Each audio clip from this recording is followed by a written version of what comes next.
يمينك يميني لو الدين ثبت عادي على انسان.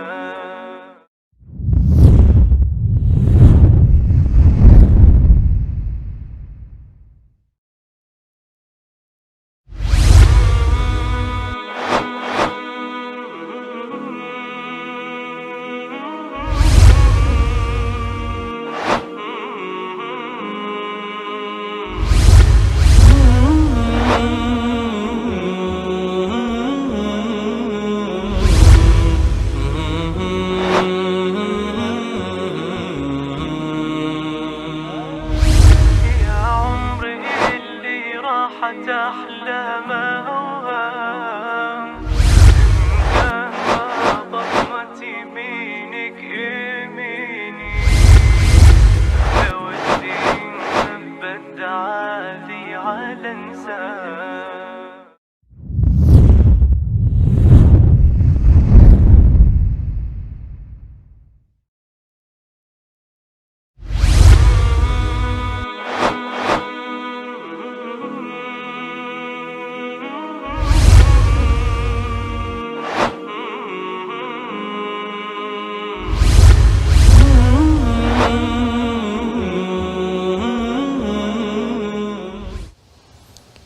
Bismillahirrahmanirrahim.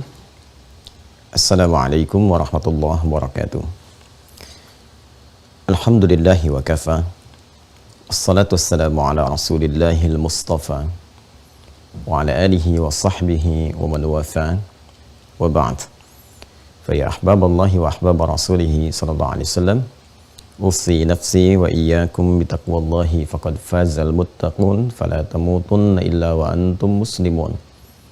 Faqala ta'ala ya ayyuhalladzina amanu taqullaha haqqa tuqatih wa la tamutunna illa wa antum muslimun. Saudara-saudariku, berbahagia dan bersyukur pada Allah Subhanahu wa taala mengawali jumpa kita di pagi kali ini waktu Indonesia bagian barat. Kita masih diberikan kesempatan untuk beraktivitas. Semoga seluruh aktivitas yang telah kita tunaikan sampai dengan detik ini dan yang akan kita rencanakan kemudian diridhai sepenuhnya oleh Allah Subhanahu wa taala. Semoga saudara-saudari kita yang belum beriman sampai detik ini diberikan kekuatan oleh Allah untuk beriman sehingga mampu bersyahadat sebelum wafat dan kembali kepada Allah Subhanahu wa taala. Pun demikian, semoga dengan para pelaku maksiat diberi kekuatan sampai detik ini untuk bertobat dan meniti perbuatan yang lebih baik dibandingkan dengan hari-hari sebelumnya yang telah dilalui.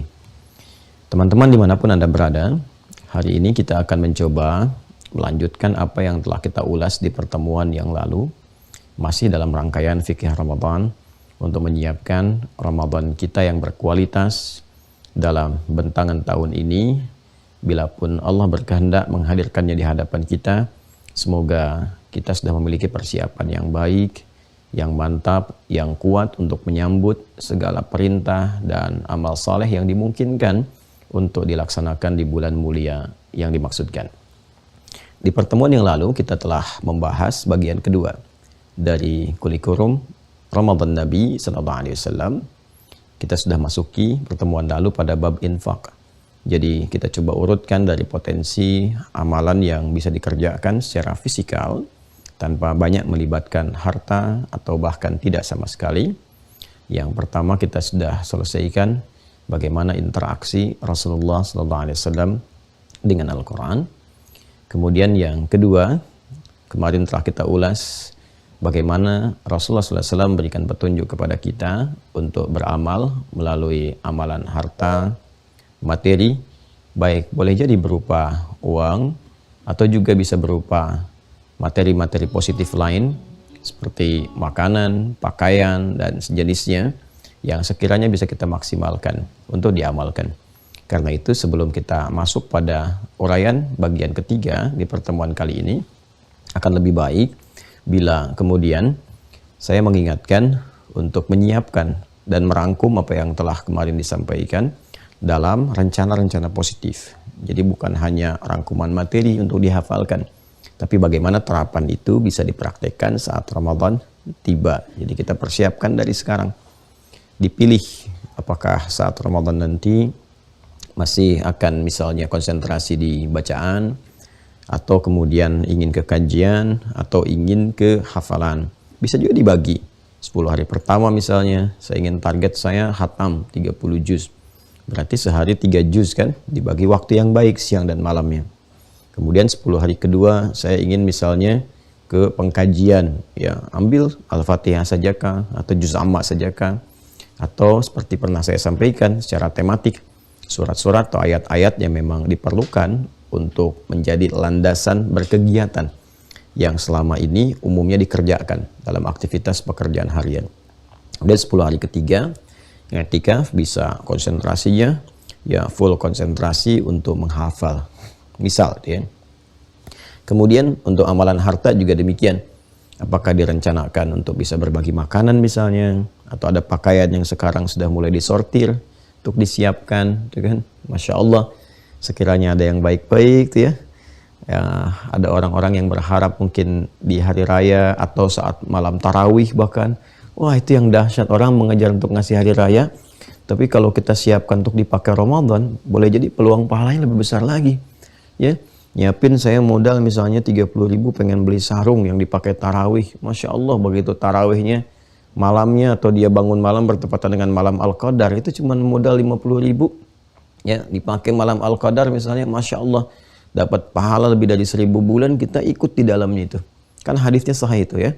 Man dalla ala khairin falahu ajruhu mithla ajri fa'ili min ghairi an yankusa min ajrihi syai'. Siapa yang fasilitasi menunjukkan pada kebaikan, dia mendapatkan peluang pahala yang sama dengan yang mengerjakan tanpa dikurangi sedikit pun. Nah, sekarang kita akan masuk dulu pada uraian yang selanjutnya. Nah, ini ada 3 poin lagi ya. Nah, saya akan coba masuk dulu pada poin yang keempat dan kelima dulu. Karena poin yang ketiga itu saya dahulukan amalan-amalan kebaikan umum. Nah, nanti di amalan kebaikan umum ini saya akan merangkum beberapa hal yang spesifik untuk bisa dibahas, ya, untuk diturunkan, dan ini masuk nanti penggalian-penggalian hukum. Dia butuh waktu agak panjang, cuma hari ini karena saya akan berangkat keluar kota untuk kita berkumpul pembukaan lahan pesantren, jadi kita akan sedikit dulu pindah ke poin nomor 4 dan 5, ya. 4 dan 5 itu adalah bagaimana kita bisa memaksimalkan doa, kan, dan bertakarub kepada Allah. Nanti poin yang ketiganya kita akhirkan pembahasan karena nanti mencakup turunan-turunan detil rumusan peluang kebaikan yang bisa dikerjakan, plus nanti ada sebagian detil hukum-hukum tertentu yang saya akan tunjukkan supaya nanti sampai kepada Ramadan nggak banyak bahas itu lagi. Contoh ketika masuk tarawih nanti nggak ada lagi perdebatan apakah 11, apakah 23, apakah 11-nya 22-21 atau ke 4-4-3 gitu ya, dan sebagainya. Ini kita tuntaskan sekarang supaya saat masuk Ramadan itu sudah selesai. Baik, kita akan masuk dulu yang pertama teman-teman sekalian, kita tempatkan 4 menjadi 3. Kalau Anda ke sini kan kembali ya ke buku yang telah kemudian saya juga jadikan sebagai salah satu panduan ya. Ini kemarin tadi halaman pembukaan ya, di pembukaan kita masih di halaman ke 25 ya. Ya, di halaman ke 25, 26, kemudian 27, di 26, 27-nya ya, di halaman 27 muqaddimah angka Romawi yang sebelah kiri, menggiatkan sedekah, sedekahkan infak, kemudian banyak menebar kebaikan. Ini ya, yang ini banyak menebar kebaikan, nanti detailnya kita coba simpan dulu untuk pertemuan terakhir. Mudah sebetulnya diuraikan poin-poinnya saja, tapi saya ingin masuk kepada pemahaman detail sehingga bisa mengentaskan beberapa kegelisahan yang mungkin didapatkan pada poin-poin tertentu yang khusus sifatnya. Nah, kita akan masuk kepada ini dulu ya, yang 27 ini Romawi, yaitu memperbanyak doa dan mendekatkan diri atau taqarrub kepada Allah Subhanahu wa taala. Baik, bismillahirrahmanirrahim. Teman-teman sekalian, jadi kita masuk pada poin yang keempat dulu ya, dari pembahasan kurikulum Ramadan Nabi Sallallahu Alaihi Wasallam.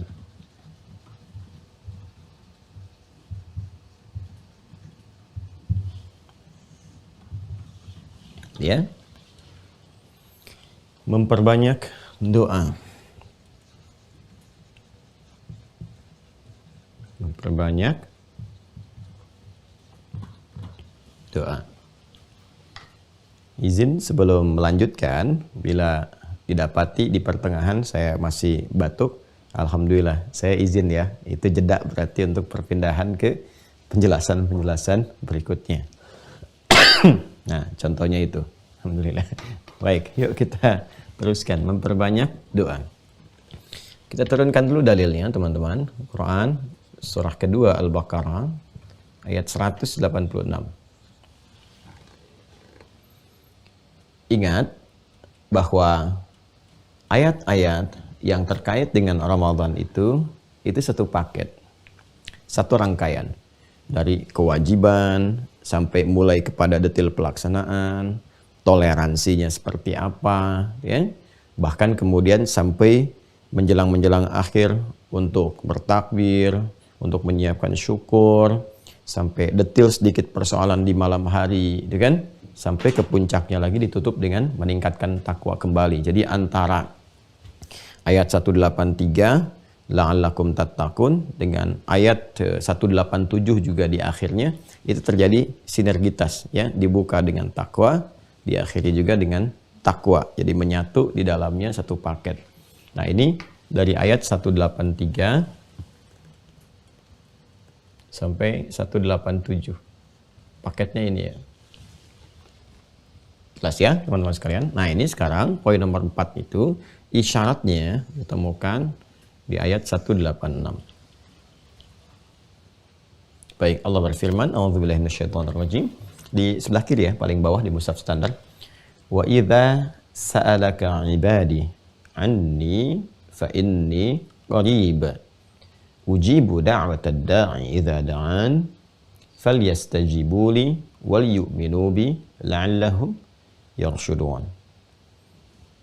Ini menarik ini ayatnya. Ya, ini menarik sekali. Jadi di antara rangkaian ayat-ayat yang mewajibkan 183 memberikan toleransi dan penjelasan siapa yang tidak memungkinkan puasa, alternatifnya apa? 184. Kemudian interaksi dengan Al-Qur'an, ya, dan juga memaksimalkan puasa itu dengan baik, lalu sampai ke titik syukurnya 185, dan 187-nya kasus-kasus tertentu yang kasuistis mungkin terjadi sampai dengan buka dan sahur ditutup dengan takwa lagi. Itu di pertengahan rangkaiannya terselip kemudian, ya, ini bahasa kita ya untuk memberikan sebuah kesan metafor yang tinggi gitu ya. Ada ayat doa. Ayat doa. Allah menyampaikan pembukanya itu wa idza. Nah, ini kan sa'alaka ibadi anni fa inni qarib. Ya. Kurang lebih seperti ini. Ini saya bedakan untuk memberikan penekanan dalam penjelasan ya. Nah, ini 1, bedakan tulisannya maksudnya. Kemudian 2, 3. Ya, 1, 2, 3. Nah, nanti di bawahnya baru kita keluarkan jaminannya. Nah, teman-teman sekalian, perhatikan kalimatnya baik-baik ya. Saya turunkan dulu jaminannya. Ujibu da'watad da'i idza da'an.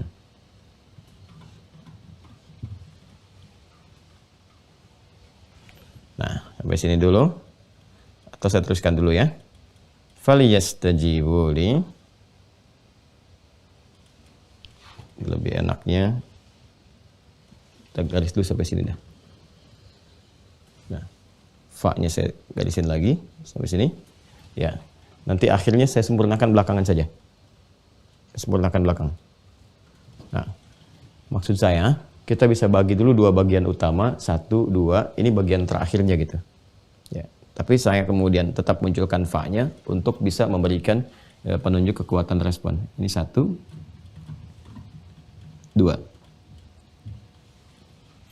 Kita pecah dulu ya untuk memudahkan pemahaman. Yuk, sekarang lihat sini. Wa idza sa'alaka ibadi. Wa-nya di sini teman-teman sekalian. Ini sifatnya konjungsi ya. Ya, yang menyambungkan dengan keterangan sebelumnya, ataf kepada keterangan yang sebelumnya. Jadi kalau ini ayat 186 berarti kan bersambung dengan 185 dalam keterkaitan maknanya, 184 kan, dan 183. Jelas ya? Ini memberikan kesan bahwa ayat ini tidak berdiri sendiri, ada korelasi dengan ayat-ayat sebelumnya. Demikian pula kaidah tafsir juga memberikan kesan demikian. Ayat bila ingin dipahami, jangan menetapkan ayat itu berdiri tunggal, tapi lihat korelasi dengan ayat sebelumnya dan setelahnya. Dan huruf waw ini memberikan kesan yang dalam bahwa ini nggak dipisahkan dalam suasana ayat 185, 184, 183. Suasana apa itu? Singkatnya, suasana Ramadan. Karena ayat 185-nya menyebutkan jelas spesifik dengan kalimat Ramadan. Syahrul Ramadan alladzi unzila fihil Quran. Yang ayat 185. Baik ya.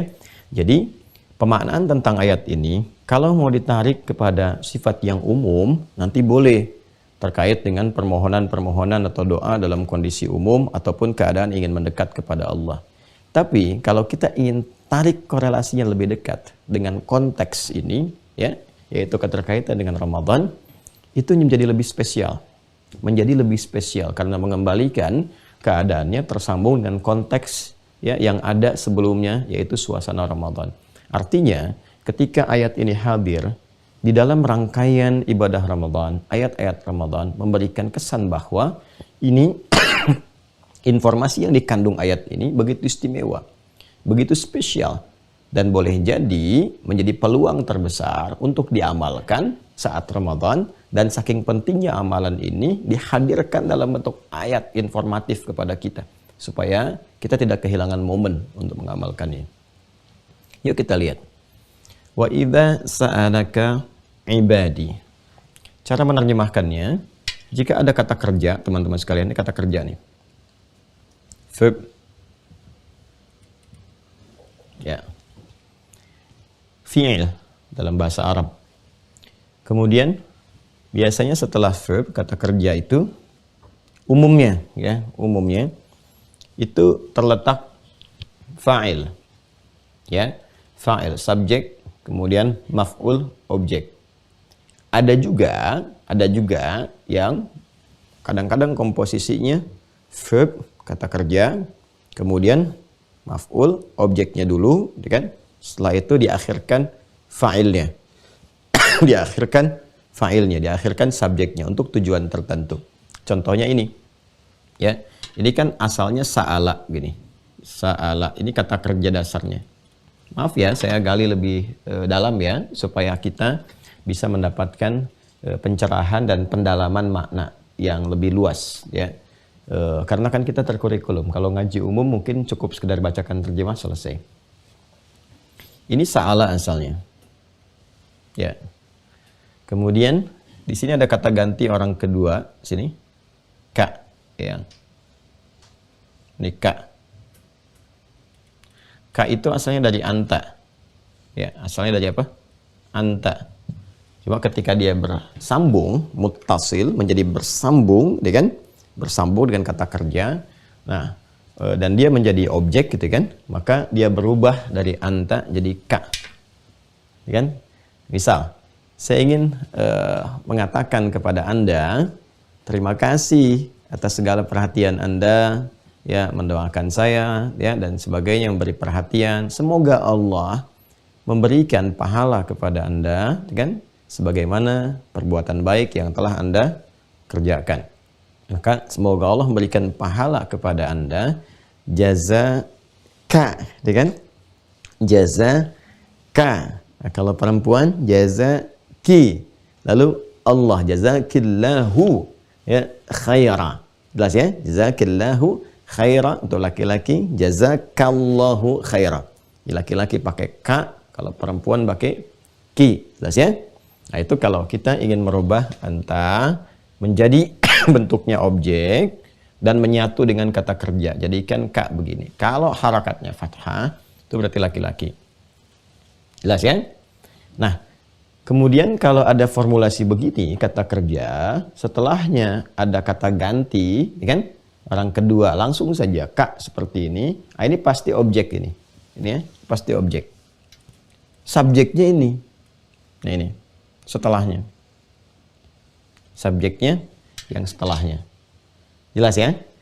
Nah, kalau objek kemudian didahulukan, saya ulang ya, objek didahulukan dibandingkan dengan subjeknya, maf'ul dibandingkan dengan fa'ilnya, ini untuk memberikan penekanan pada objek dimaksud ini. Pada objek dimaksud terkait hubungannya dengan ini pekerjaan yang disampaikan. Pekerjaannya kan ini sa'ala. Ini kan? Ya, apa itu sa'ala? Sa'ala itu dalam bahasa Arab ada ragam maknanya. Yang paling populer itu bertanya. Kemudian juga meminta. Ya. Sa'ala sa'ilun bi'adzabin waqi'. Ya kan? Lil kafirin laysa lahu dafi' minallahi dzil ma'arij. Ya kan? Itu sa'ala. Fi'il mudhari'nya yas'al. Ya, yas'alu, yas'alunaka. Yas'alunaka 'anil khamri wal maisir. Yas'alunaka madza yunfiqun. Yas'alunaka 'an dzil qarnain dan seterusnya, ya kan? Nah, itu setelahnya ka. Saya turunkan yas'al ya. Yas'alu atau langsung jamaknya yas'aluna, ka-nya dimunculkan lagi. Yas'alunaka. Nah, itu ya. Nah, ini bentuk progresifnya. Itu bisa bertanya, artinya bisa meminta sesuai dengan konteks, ya.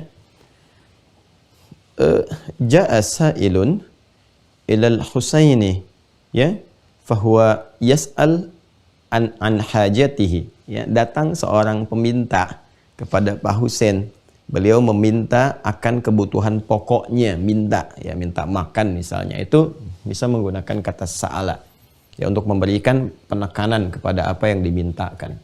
Nah, kalau ada bentuk begini, sekali lagi, ini kata kerja, plus langsung ini, menggunakan kata ganti kedua menunjuk kepada objeknya, berarti ingin menekankan bahwa perbuatan ini, ya, hanya ditujukan penekanannya kepada objek ini. Jadi, nanyanya bukan kepada yang lain gitu, ya. Jadi kalau ada mendahulukan, sekali lagi, mendahulukan objek ke depan, ya kan?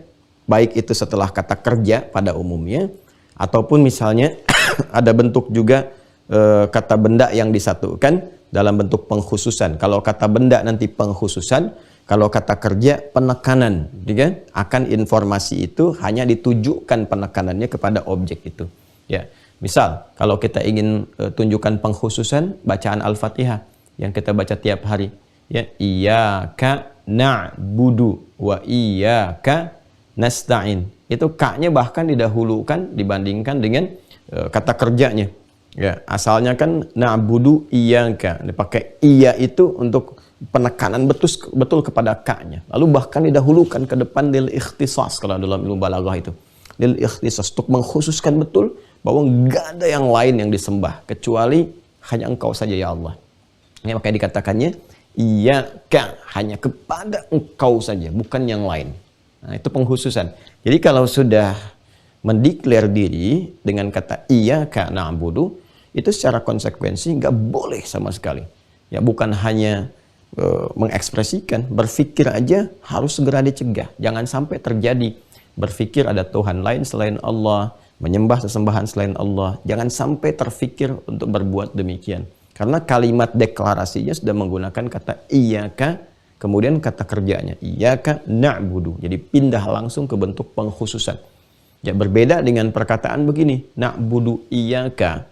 Ya, itu masih ada peluang untuk kepada yang lainnya. Ya, wa yumkinu al-ibadah bi ghairihi, gitu kan? Itu tuh sampai diprotes, nggak boleh itu. Jadi batuk tuh. Jadi teman-teman sekalian, kalimatnya ketika iyyaka itu didahulukan di depan, itu tidak memberi peluang secercah sedikit pun. Nah, ini gambarannya. Nah, sekarang kalau kita tarik ke sini, wa idza sa'alaka. Nah, berarti pertanyaan ini, permintaan ini, bertanya ini hanya memang ditekankan kepada sosok ini, Kak, di sini. Nah, Kak di sini yang dimaksudkan adalah Nabi Muhammad sallallahu alaihi wasallam. Ya.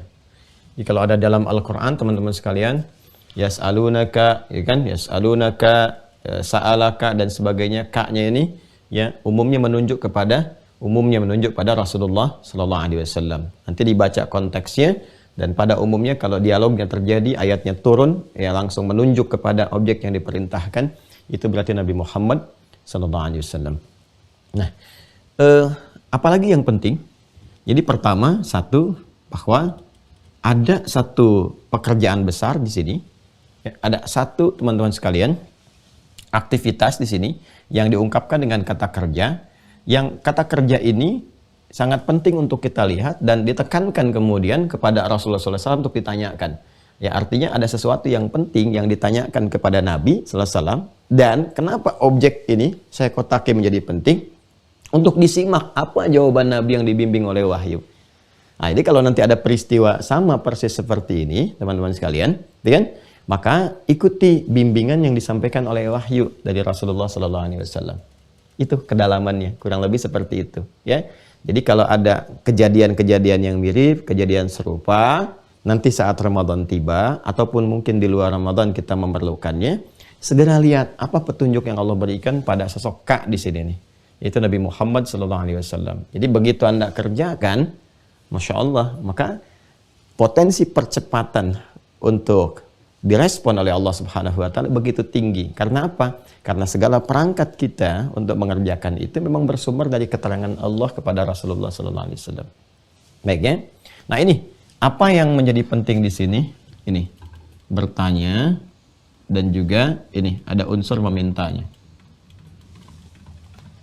Jelas ya? Baik. Kata kerja ini, verb yang ini, sa'ala, ini bentuknya fi'il madhi. Fi'il madhi itu bisa berarti infinitif, kata kerja asal. Bisa berarti berbentuk lampau, past tense. Jadi kalau kita ingin menunjukkan kata kerja dasar yang asal, kembalikan ke fi'il madhi, ya, yang bentuknya paling dasar itu 3 huruf pada umumnya. Ya kan? Nah, karena itu seringkali digambarkan gambaran formulasinya dengan 3 huruf itu fa, ain, dan lam, menunjuk pada pekerjaan. Fa'ala, ya kan? 3 huruf. Jalasa, akala, syariba. Jalasa duduk, akala makan, ya syariba minum misalnya. Ini sa'ala bertanya, meminta. Ini juga memiliki kesan lampau. Ingat ya? Kesan lampau artinya telah. Telah, ya kan? Jalasa telah duduk, akala telah makan, syariba telah minum, ya, sa'ala telah bertanya, telah meminta, ya kan? Tapi jika kata kerja ini diawali dengan idza, nah ini yang mau saya katakan, maka berubahlah kemudian maknanya. Berubah maknanya. Apa maknanya? Maknanya menjadi mudhari'. Awas ya, hati-hati ya, ini agak dalam sekali. Agak dalam. Jadi kalau ada kata kerja asal, punya makna lampau, disebut fi'il madhi, past tense, kemudian dia diawali dengan idza, maka maknanya berubah menjadi mudhari', yang akan datang. Ya, yang akan datang. Jelas ya? Nah, jadi saat itu boleh jadi saat ayatnya turun, belum ada yang tanya. Tapi Allah sudah kasih gambaran, nanti akan terjadi begini. Ya, akan terjadi. Dan sepanjang tidak dibatasi, artinya sampai kapanpun, karena mudhari itu kan present, ya, present, continuous, future. Ya, pada saat itu terus berlangsung sampai kapanpun.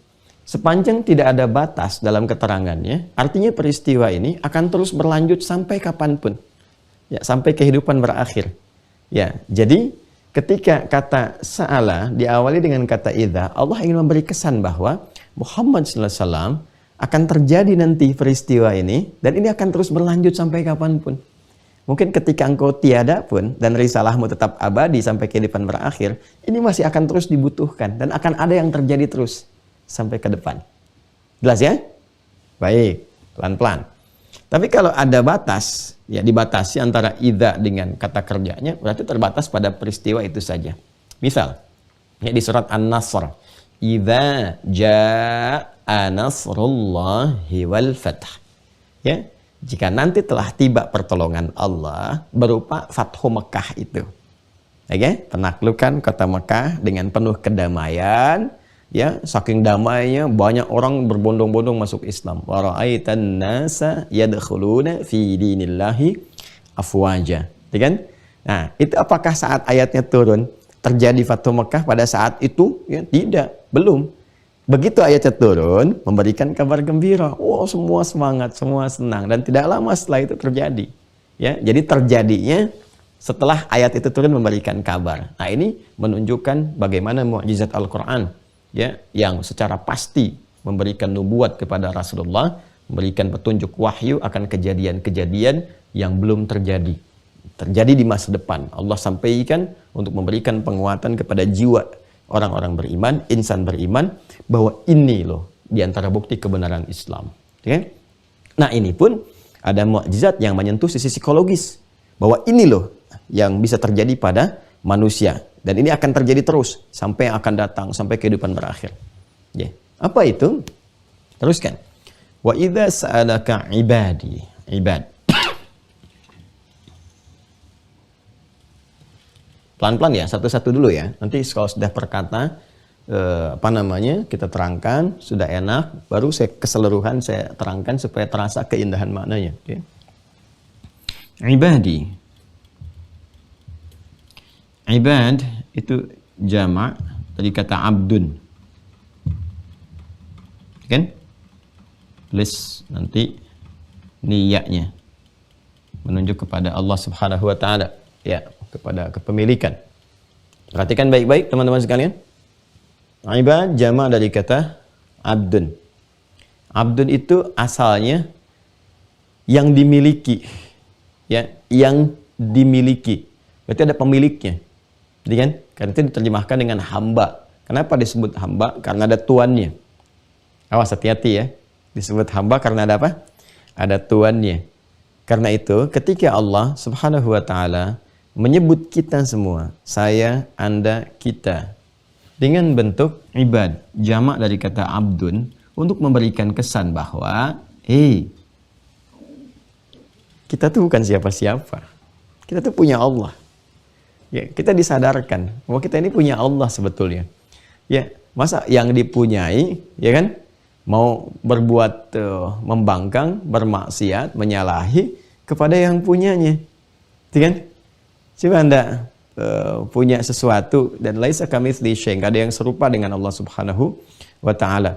Ya, Anda punya perangkat misalnya yang Anda punya, ya, kemudian bersifat bahkan membahayakan kepada Anda. Bagaimana respon Anda? Ya, ada handphone yang panas sekali, Anda nggak mau pakai lagi, Anda bisa buang, ya kan? Ini ada hewan peliharaan tadinya disayang-sayang tapi tiba-tiba bisa membahayakan. Ya, kok tiba-tiba jadi ganas ya? Anda bisa pukul, bahkan bisa jauhkan ya, dan seterusnya gitu. Ya, itu gambarannya. Tapi sisi lain, karena Anda merasa itu punya Anda, kon dibawa, dipertahankan dan sebagainya. Kenapa? Karena punya.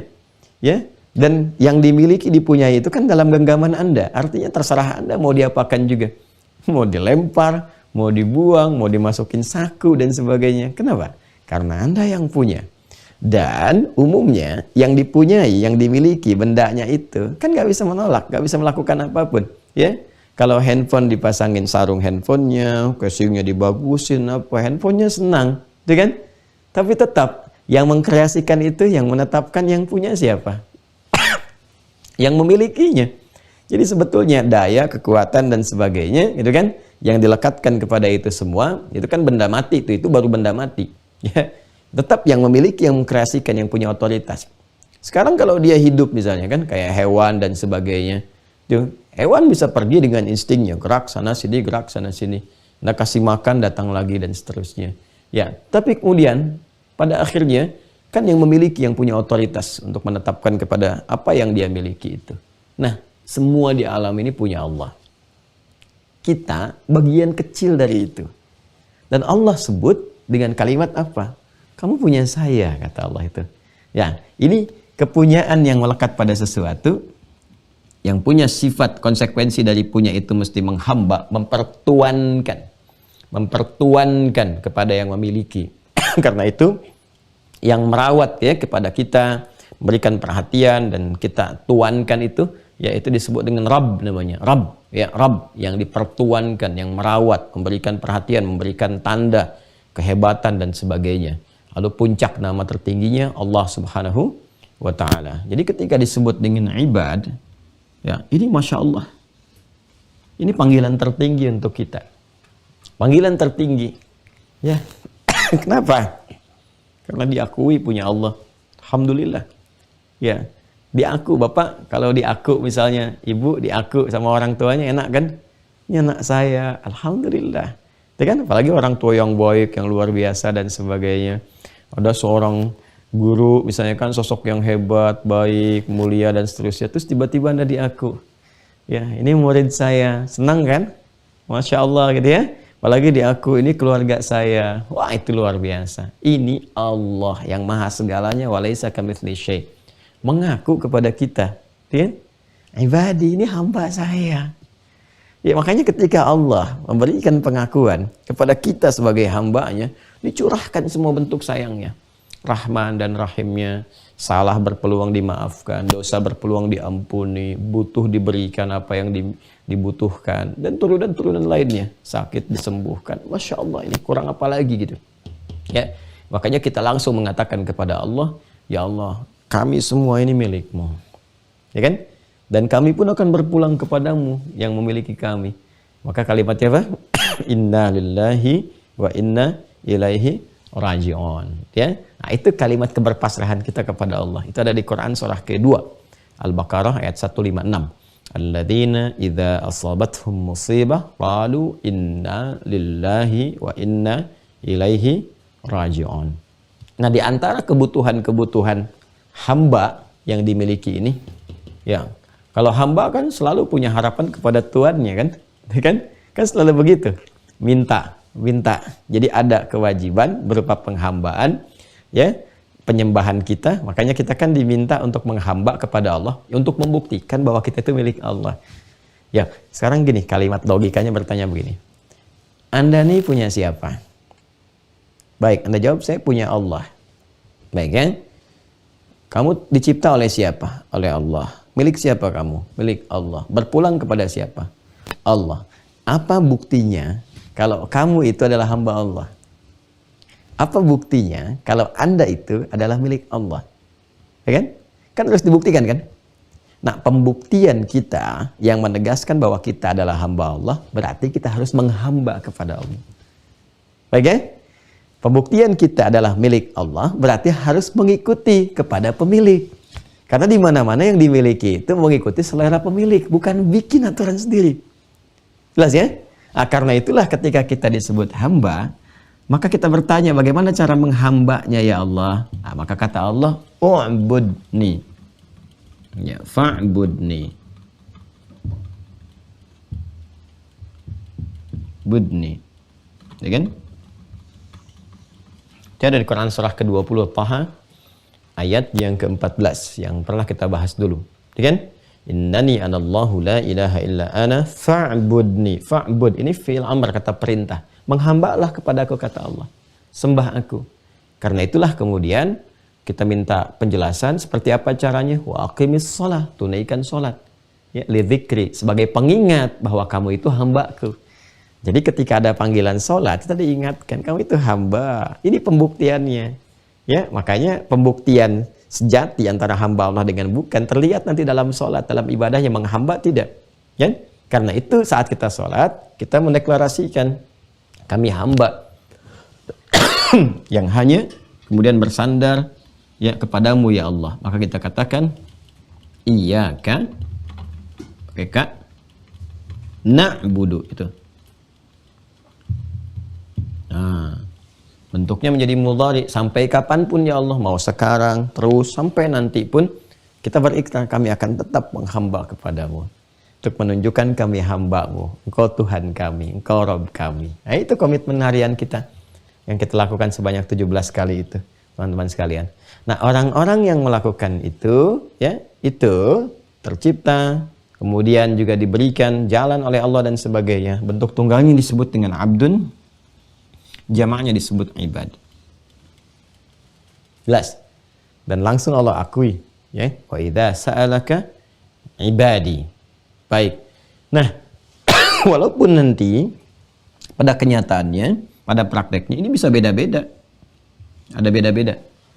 Ada yang memang semangat mengerjakan itu, sadar dengan kehambaannya, kan bergantung kepada pencarian, pengetahuan, ya kan? Wawasan untuk bisa memahamkan kepada diri bahwa kita itu benar-benar hamba Allah dan turunan-turunan lainnya. Ya? Jadi ada yang memang giat, kan? Ada yang bahkan kadang-kadang malas-malasan atau bergeser dan seterusnya. Ya, malas atau bergeser. Yang giat ini disebut dengan taat. Yang malas atau yang bergeser kadang dikerjakan, kadang tidak, ya. Atau ada yang bahkan tidak beriman sama sekali, ada yang bermaksiat macam-macam, ya. Ini disebut dengan maksiat.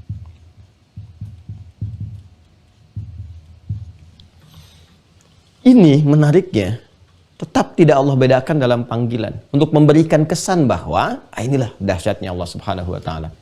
Memberikan kesan yang sama kepada dua golongan hamba ini memiliki peluang untuk tetap dekat dengan Allah Subhanahu wa taala. Masih dipanggil ibad. Masih dipanggil ibad, ya. Wa idza sa'alaka ibadi. Ketika Allah memuji di surat Al-Furqan itu insan-insan yang mulia, yang paripurna, yang bagus, ya, dengan mengatakan hamba-hamba Allah yang penyayang, gitu kan? Ibadur Rahman. Saya dalami sebentar ya teman-teman, bersabar ya. Ibadur Rahman. Ya, gini. Wa ibadur rahmanil ladzina yamshuna 'alal ardi hauna wa idza khatabahumul jahiluna qalu salama. Dan hamba-hamba Allah yang penyayang itu, Masya Allah, kalau berjalan tuh kelihatan. Okay? Berjalan di muka bumi itu bisa diartikan berjalan betul atau beraktivitas. Ya, dia nggak sombong. Ya? Dia menata aktivitas dengan tertib, mengandung maslahat. Tapi dalam kondisi ini pun, padahal dia melakukan tindakan yang baik, yang tidak menyengsarakan orang, kan? Yang tidak melukai orang banyak. Tapi tetap saja akan menghadapi tantangan-tantangan. Apa di antara tantangannya? Tidak sunyi dari cemoohan, tidak sunyi dari celaan. Dan ternyata di antara hikmah itu untuk meningkatkan kualitas. Ya, jadi kadang ada bentuk pujian yang Allah berikan berupa pengakuan atas kebaikan seseorang itu bisa dalam bentuk celaan dari orang sekitarannya. Itu seni menghadapi celaan, kan? Jadi kalau kita paham ilmu celaan, Masya Allah itu mahal dan indah sekali. Jadi sederhananya kalau ada orang mencela itu kalimatnya dari bersumber dari yang kurang baik, ya, sosoknya. Nah, ini sebetulnya pengakuan pada kebaikan yang telah ada pada diri Anda. Karena lawan saja, baik kan lawannya buruk. Ya, kalau ini dicela dari yang buruk, berarti ada kebaikan yang diakui. Ya kan? Karena ini tidak mampu berbuat baik, maka menyoal. Ya kan? Baik, sebaliknya, kalau yang dicela itu dari yang baik, berarti ada keburukan untuk dievaluasi. Tinggal dilihat saja. Kalau ada seseorang mendapati celaan-celaan, tinggal dilihat nih yang ngelak siapa. Kalau orang baik, segera perbaiki. Pasti ada yang keliru nih. Tapi kalau orang yang buruk, ya cukup. Tidak perlu banyak kemudian direspon ini dan itu, kecuali menyangkut pada hal-hal yang sifatnya penting atau sensitif atau melahirkan satu maslahat baru. Kalau sekiranya celaan-celaan muncul seperti biasa, kan? Itu disenyumin aja kata Al-Quran. Kenapa? Karena di balik kalimat itu sesungguhnya ada pengakuan kepada orang ini bahwa dia sudah naik level, ya, naik kualitas menjadi lebih baik dengan pengakuan pada yang tidak baik tadi. Lawan, jadi begitu buruk itu, salah itu, memberikan celaan, menunjukkan ada kesolehan, ya, di dalam perbuatan-perbuatan itu yang patut untuk ditingkatkan. Karena itu ayatnya berbunyi wa idza khatabahumul jahiluna qalu salama. Kalau orang jahil tuh bisa belum tahu, bisa orang usil. Ya. Nah, kebanyakan kadang-kadang semakin naik eranya, yang kedua itu semakin banyak, semakin usil. Tahu sebetulnya itu salah, ya kan? Tapi dikerjakan juga. Nah, itu usil namanya. Kalau ada orang usil kemudian iseng-iseng atau sengaja menyoal dan sebagainya, qalu salama. Ya, nah, orang baik itu bisa kelihatan. Responnya itu meneduhkan, menyelamatkan, menenteramkan, ya, memberikan ketenangan dan sebagainya. Pertimbangannya matang gitu. Nah, ini ibadur rahman. Dipanggil ibad. Ya. Nah, nanti ada lagi pelaku maksiat. Yang maksiat itu udah nggak nanggung, segala dikerjakan. Ya, itu israf namanya. Ini masih dipanggil ibad juga. Masih dipanggil ibad. Jadi di Quran surah ke-39, Az-Zumar ayat 53. Qul ya ibadi. Qul ya ibadiyalladzina asrafu ala anfusihim la taqnatu mir rahmatillah. Katakan Muhammad SAW pada hamba-hambaku yang israf. Masih disebut hamba. Ibadiyalladzina asrafu. Asrafu. Nah ini masih dipanggil ibad. Padahal dosanya sudah berlimpah, kan? Tapi kata Allah jangan putus asa dari rahmat Allah Subhanahu wa taala. Sepanjang berkehidupan masih diberi jalan untuk menjadi soleh. Soleh itu hak kita. Ingat ya, saya selalu katakan soleh itu adalah hak kita. Maka kewajiban kita untuk mendapatkan hak itu. Maka tunaikan kewajiban supaya haknya didapati. Karena hak senantiasa bersanding dengan apa? Dengan kewajiban. Innallaha yaghfiru dzunuba jami'an. Allah berpotensi menggugurkan semua dosa-dosa yang terjadi karena perbuatan ini. Nah, jadi kata ibad ini bisa berlaku untuk orang soleh, pengakuan terhadap kesolehannya, ketaatannya. Bisa berlaku untuk orang yang salah, yang dihadirkan untuk mengajak ia kepada pertaubatannya. Jadi kalau pada orang soleh diajak meningkatkan taat, kalau pada orang salah diajak untuk taubat. Jelas ya? Saya ulang ya. Kata ibad ini menariknya ditampilkan oleh Al-Quran dengan diksi yang sama, ditujukan pada dua golongan, mengajak orang soleh meningkatkan taat, atau mengajak kepada orang salah menghadirkan taubat. Dan menariknya di Ramadan ini muncul katanya dan menyelingi di antara rangkaian ayat-ayat puasa. Wa idza sa'alaka ibadi anni. Tuh. Nah, baru kita masuk. Dan jika Muhammad sallallahu alaihi wasallam nanti saat ini ataupun yang akan datang ataupun saat engkau telah berpulang kepada aku, ya, Allah Subhanahu wa taala tafsirnya demikian, ya. Dan risalahmu ini lestari sampai kehidupan berakhir. Nanti akan ditemukan hamba-hambaku. Nah ini, baik yang soleh ataupun yang salah. Ya? Bertanya kepadamu, jika bertanya kepadamu, ya, ani untuk mendekat kepadaku. Jadi bertanya kepada Nabi itu kan wasilah, kan? Pada akhirnya ingin diberikan wasilah untuk menuju Allah. Makanya kan kita ibadahnya wasilahnya lihat Nabi kan, lihat contoh, lihat dalil, lihat petunjuk dan sebagainya. Kan? Pada hakikatnya kita ingin menuju Allah Subhanahu wa taala. Jadi ternyata yang menuju Allah itu bukan hanya orang saleh, orang salah pun ada. Kalau orang soleh motivasinya meningkatkan taat, kalau orang salah pengen bertobat. Ketika ayat ini ada di rangkaian ayat-ayat Ramadan, ini memberikan kesan bahwa akan ada di bulan Ramadan itu peningkatan ketaatan dari orang-orang soleh untuk mendekat kepada Allah Subhanahu wa taala. Di sisi lain, akan banyak pula ditemukan orang-orang yang terlihat salah. Dia pun mau motivasi yang sama, tidak ingin ketinggalan. Dia pun mau ingin mendekat kepada Allah untuk bertaubat kepadanya. Jadi ini yang menjadikan bulan Ramadan itu terasa spesial, istimewa bagi semua kalangan. Kita bisa melihat pada saat yang sama orang-orang rajin ke masjid itu sampai tengah malam masih ngaji, masih sholat. Di sudut yang lain di masjid, di momen-momen yang mengharukan itu, kita kok mendengar sayup-sayup orang menangis, berderai air mata, terisak, sujud, terus berdoa, gitu kan? Dan minta ampun. pakaiannya macam-macam. Bahkan ada yang baru lusuh datang tiba-tiba tersungkur. Ramadan. Kenapa? Karena jaminan dari ayat Al-Quran. Jangan heran ketika tiba Ramadan nanti. Kalau kita bawa konteksnya ke Ramadan ya. Kalau tiba Ramadan nanti, jangan heran. Ya kan? Akan ada orang yang soleh terlihat meningkatkan taatnya kepada Allah. Yang merasa salah pun akan banyak meningkatkan taubatnya kepada Allah Subhanahu wa ta'ala. Dua-duanya banyak bertakarub kepada Allah. Takarub itu mendekat. Ya, karena itu poin kelima yang saya hadirkan kan korelasi dengan yang keempat. Ya kan? Banyak bertakarub. Tinggal nanti jalannya yang kita akan keluarkan. Ini teman-teman sekalian. Wa idza sa'alaka ibadi anni. Dan Muhammad SAW, jika nanti terjadi ada hamba-hambaku, baik yang soleh, yang ingin meningkatkan taat, yang salah, yang ingin bertobat, kan? Bertanya kepadamu, mencari jalan untuk mendekat kepadaku, pada Allah Subhanahu wa ta'ala. Maka cepat. Saya sudah sering kali sampaikan, tidak perlu saya banyak ulas. Maka cepat infokan kepadanya. Viralkan ini.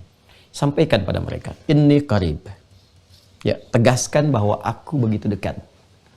Tegaskan bahwa aku begitu dekat. Ya, tidak usah terlalu payah. Tidak usah membayar ini dan itu, ya, dekat. Ya, ini secara psikologis memberikan satu ketenangan dan harapan. Indah sekali. Ada momen kita ta'lim. Saya diundang misalnya kan di tempat Anda untuk mengisi acara. Acara jam 7. Kemudian jam 7 kurang 5 menit, saya belum muncul. Panitia, mulai nih, gelisah. Ya kan? Bertanya-tanya, di mana ustadznya? Mana ustadznya? Ada orang pertama berkata begini, belum ada info nih. Ya kan? Baik. Yang kedua berkata, dalam perjalanan, masih di jalan. Yang ketiga berkata, beliau sudah dekat. Baik ya? Kira-kira mana yang paling menenangkan kepada jiwa? Yang ketiga kan? Ya kan? Beliau sudah dekat. Tenang nih, tenang ya. Kalau dekatnya dekat di mana gitu kan? Nah, ketika ditelepon, ternyata udah di pintu gerbang. Jadi pas begitu jam 7 langsung mulai, ya kan? Nah, ini ada satu kalimat-kalimat yang ketika dihadirkan itu memberikan kesan yang menenangkan, sehingga dengan ketenangan itu ada harapan. Ya, dengan ketenangan ada apa? Ada harapan. Ini Allah langsung merespon. Bahkan pada pelaku maksiat pun, aku dekat. Kalau kau mau rahmat, aku beri. Ya. Jadi Allah itu begitu penyayang gitu kan. Ya. Jadi kalau ada pelaku maksiat yang tidak taubat, menurut saya keterlaluan. Kenapa? Karena Allah itu begitu sayangnya dengan mengatakan, aku dekat, ayo. Mau rahmat aku kasih. Kan mesti ada ikhtiar taubat dulu, langsung dikasih itu. Karena itu saya sering katakan kan, orang-orang yang gemar bertaubat itu sangat dicintai oleh Allah Subhanahu wa ta'ala. Ya, sangat dicintai. Ya, karena itu ini cepat kembali, cepat datang. Fa inni qarib. Aku begitu dekat. Nah, hanya menariknya, jawabannya begini. Sebelum motif kedekatan ini diungkapkan, Allah sudah menjawab satu bagiannya yang terpenting. Ya, satu bagiannya yang terpenting. Baik orang soleh ataupun orang salah, yang soleh datang meningkatkan taat, yang salah datang meningkatkan taubat, pasti motivasinya semua tujuan akhirnya serupa. Pasti minta, pasti salah. Ini kan? Pasti minta. Ya orang soleh untuk apa meningkatkan taat, ibadah dan sebagainya? Mau minta pasti. Minta ampunan, minta rahmat, minta kasih sayang, perlindungan, puncaknya minta surga, kan? Kemudahan hidup dunia akhirat, minta kan? Ya kan? Orang salah ya sudah pasti jelas, minta ampunan, ya, minta perlindungan dan sebagainya, pasti minta. Karena itulah kemudian jawabannya apa? Ujibu da'watad da'i idza da'ani. Ya kalau wakaf di sini nanti ini kan harokatnya kasrah nih, lil ikhtisar untuk menyingkat. Asalnya kan ada ya-nya, da'ani, ya. Kalau kita lihat mushafnya Warsh atau Qalun tuh ya-nya masih muncul. Ya, tapi kalau kita ingin ikhtisar di sini, ya di mushaf Hafs diberi harokat tanda dengan kasrah begini. Kasrah begini itu maksudnya apa? Harokat akhirnya itu dibacanya kasrah untuk menunjukkan kesan ada ya, yang diwakili di sini oleh harokat kasrah. Ya, lihat sini teman-teman sekalian. Ujibu da'watad da'i. Sebelum mengungkapkan tujuannya secara langsung, Allah langsung hadirkan jawaban. Wah sama ya kalau Anda tadi tiba-tiba datang kepada seseorang misalnya kan, untuk berkonsultasi atau menyampaikan tertentu, tiba-tiba orang yang datangi langsung mengatakan kepada Anda, insya Allah selesai, tenang aja mas, ya, insya Allah beres, selesai. Nah, langkahnya tinggal begini. Wah, anak kan jadi terkagum-kagum kan? Wah, ini belum saya sampaikan kok udah jawab. Ya kan? Itu baru manusia. Sedangkan Allah nggak ada bandingannya. Laisa kamitslihi syai'. Ini semua umat manusia, semua hamba. Dan mau minta apapun, itu sebelum minta Allah sudah menyampaikan jawaban. Ujibu da'watad da'i idza da'an. Siapapun yang minta. Nah, ini dia. Yang tadinya hamba, ibad, umum sifatnya, dan dikembalikan ke personal, bentuk tunggal. Jadi ke mufrad, da'i. Ya kan? Ya. Yang tadinya panggilannya ini bentuknya jamak, ketika meminta jadi personal, jadi tunggal, jadi singular. Ya. Kenapa memberikan kemudian perubahan bentuk seperti ini? Di antara maknanya adalah memberikan kesan bahwa boleh jadi setiap hamba itu punya permohonan-permohonan yang personal sifatnya. Beda satu dengan yang lainnya. Ya, Ramadan sekalipun terlihat semua khusyuk berdoa, itu 1, 2, 3 dan ribuan yang lainnya boleh jadi nggak sama permintaannya. Ya.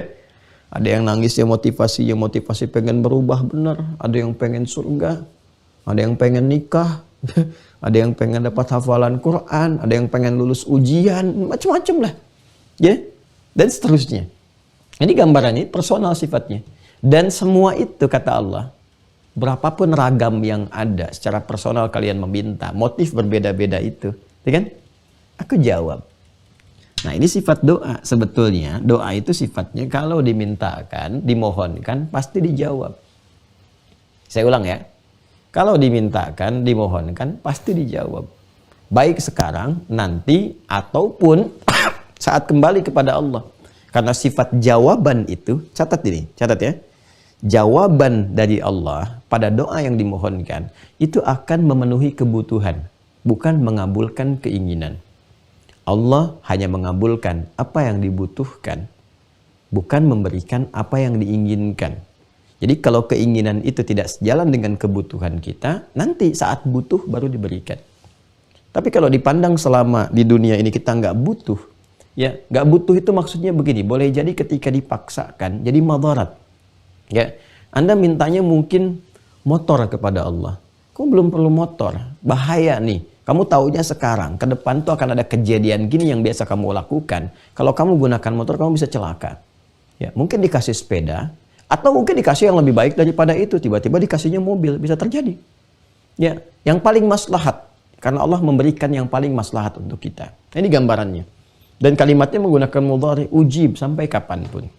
Artinya bisa diberikan sekarang, bisa diberikan nanti, atau di akhirat ditampilkan dengan yang lebih baik, sepanjang itu maslahat untuk kita.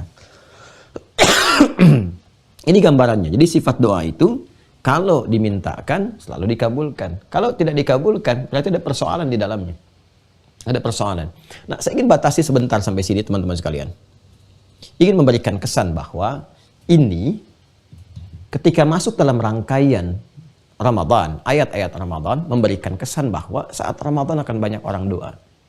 Ya, dan sekaligus memberikan isyarat kepada kita untuk memperbanyak doa. Ini saya tempatkan nomor 4, memperbanyak doa. Jadi selain bulan Al-Quran, selain bulan infak, gitu kan, selain bulan peningkatan sholat, Ramadan itu bulan berdoa. Jadi kalau nggak ada yang berdoa atau minim doa, minus doa saat Ramadan, minus tuh kurang, nggak ada sama sekali. Jadi kalau minim mungkin sedikit, gitu kan, sayang, karena potensi pengabulannya itu tinggi. Jadi begitu dikhususkan pada satu waktu, artinya ada potensial besar. Pada saat itu terkabul lebih cepat dibandingkan dengan momentum-momentum lainnya. Waktu-waktu yang lainnya. Ya, karena itu saya ingin menekankan bahwa mulai saat ini kita coba keluarkan doa-doa apa kan yang disupportkan oleh Nabi SAW yang spesial dimohonkan saat Ramadan. Khususnya ya, nanti umumnya terkait dengan situasi seperti sekarang. Ya, misalnya kalau kita pengen berdoa di luar Ramadan, tadi kan saya di awal katakan kalau ayat ini ingin ditarik dalam nuansa umum, boleh-boleh saja karena pada umumnya di luar Ramadan pun orang soleh berdoa, orang salah pun berdoa dengan motivasi yang tadi saya sampaikan, baik taat ataupun taubat, ya kan? Itu umum hal-hal yang lumrah untuk terjadi. Tapi kalau kita mau tarik ke spirit ayat ini, dalam arti konteksnya, ada yang spesial di Ramadan yang nggak bisa kita tinggalkan. Dan secara fitrah akan terdorong untuk berdoa. Nah, ketika fitrah itu hadir, yang diminta apa? Ya, yang diminta apa? Maka Masya Allah tuh, ada doa saat bergerak menuju ke awal puasa. Dari sejak ditetapkan hilal. Hilal sudah wujud, ya, artinya sudah berpindah. Hilal sudah terlihat, apapun redaksi yang muncul. Mau sudah wujud, wujud itu ada artinya. Sudah muncul, sudah pindah ke hari baru. Terlihat yaitu penanda, artinya sudah berpindah ke hari baru.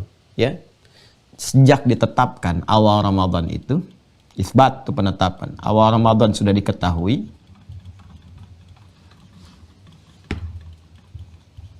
Awal Ramadan diketahui. Sudah ada doanya. Jadi yang terkait dengan Ramadan itu doanya bahkan dimulai sejak awal, ya kan? Pengantar kepada Ramadan. Begitu diketahui belum boleh kita. Ya, tarawih aja belum dimulai, ya, kita masih melihat nih, menanti, menunggu pengumuman, ya kan? Sudah kita kemudian ada info-info, udah diketahui, oh setelah Ramadan jatuh tanggal sekian.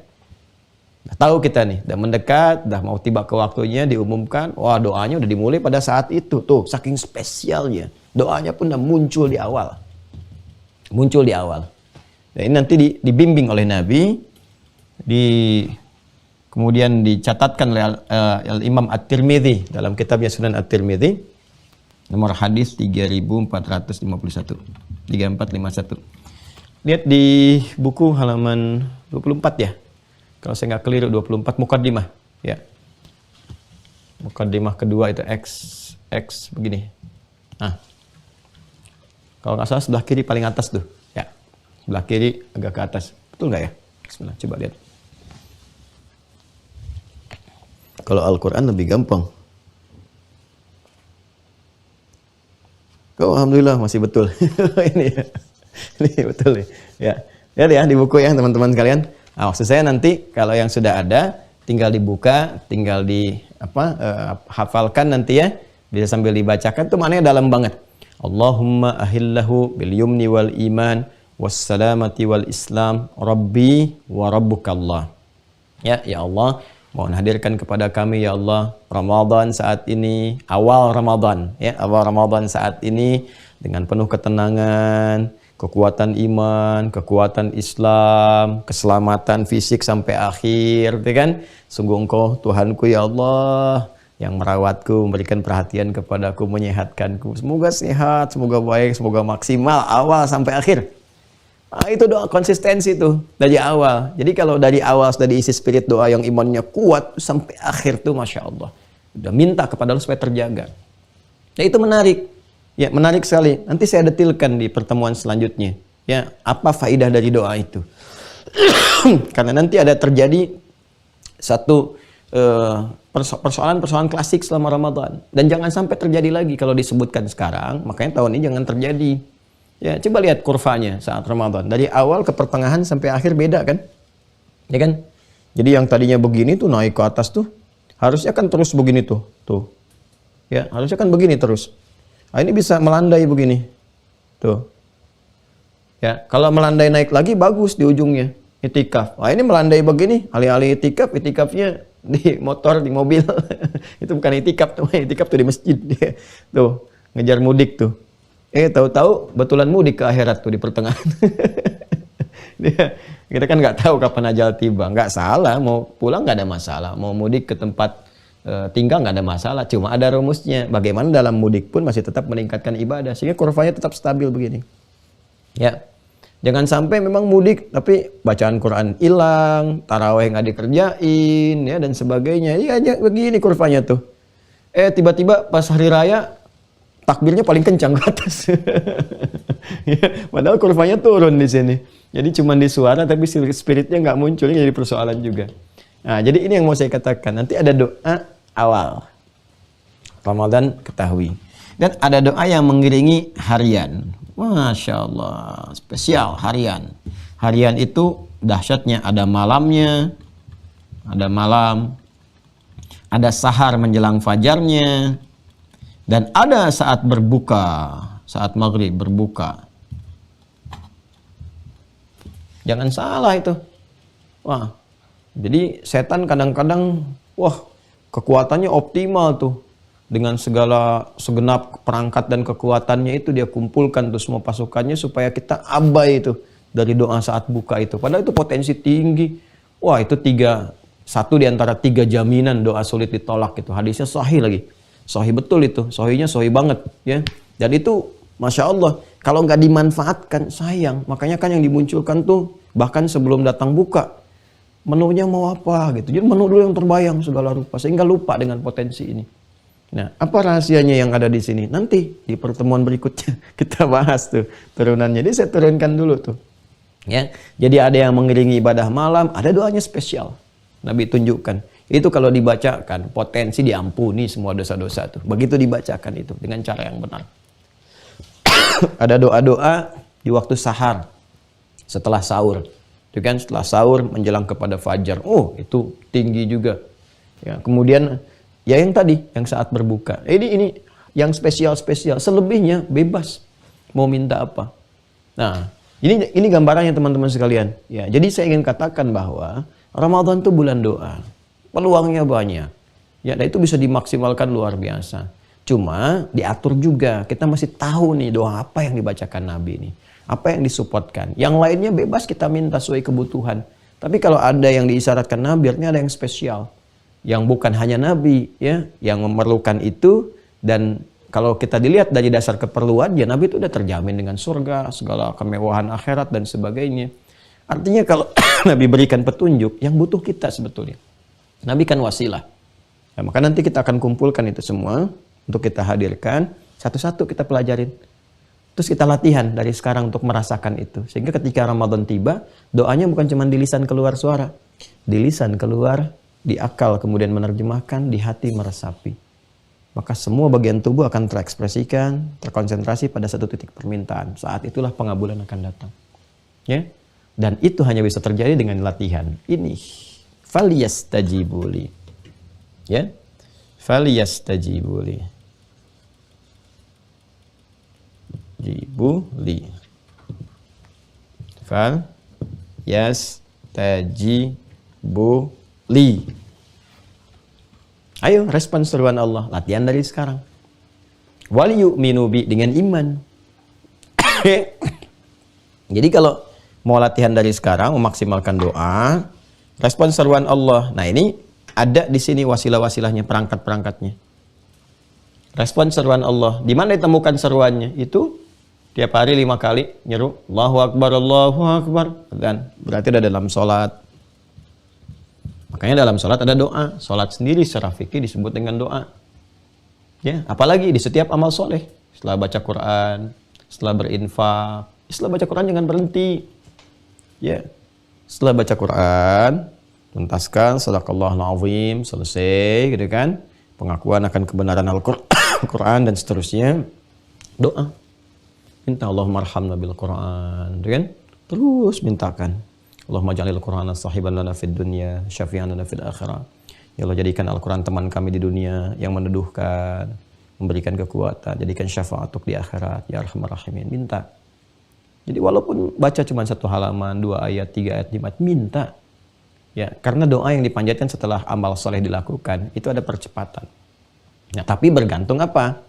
Wal yu'minu bi, keimanan kita. Jadi ngamalkannya pakai iman, sholatnya pakai iman. Ya, pakai iman, yakin kepada Allah, yakin untuk memenuhi kemarin, untuk mematuhi perintah Allah, untuk memenuhi ketentuan. Jadi kalau ibadah dikerjakan karena dasar kepatuhan, ketaatan, patuh, taat, ya. Jadi iman itu mendorong untuk patuh dan taat. Patuh, taat itu bahasa Arabnya disebut Islam, orangnya Muslim. Jadi dari namanya ini udah ada isyarat. Ya kalau sholat sebagai Muslim tunaikan karena kepatuhan.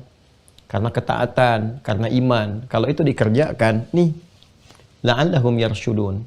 Dengan itu semua. Ingat, saya waktu menerjemahkan kata la'alla itu harfut taraji, ya kan? Menunjuk pada satu harapan yang ingin diwujudkan, tapi tidak akan terwujud kecuali dengan kesungguhan, keseriusan. Jadi kalau kita sungguh-sungguh latihan, baik dan sebagainya, la'allahum yarsyudun. Mereka akan dapat petunjuk yang mengantarkan pada kematangan apa yang diharapkan. Rusdun itu kematangan terhadap sesuatu. Ya, jadi kalau ibadahnya matang, itu jawabannya pun matang, doanya matang. Dan ditunjukkan oleh Allah. Ini yang kamu minta ini kurang tepat. Yang baik itu yang begini. Diberikan. Jadi begitu menerima itu karena sudah mendapatkan kematangan berpikir, menerima apapun nyaman. Minta jeruk dikasih apel, tahu hikmahnya. Oh, ini maksudnya. Dapat. Ya, pengen ke kampus A, tiba-tiba masuknya kampus B. Dia akan menerima dengan lapang dulu sambil mencari apa nih hikmahnya Allah mengantarkan saya ke sini. Di masa depan baru sadar, oh, ini rupanya begini.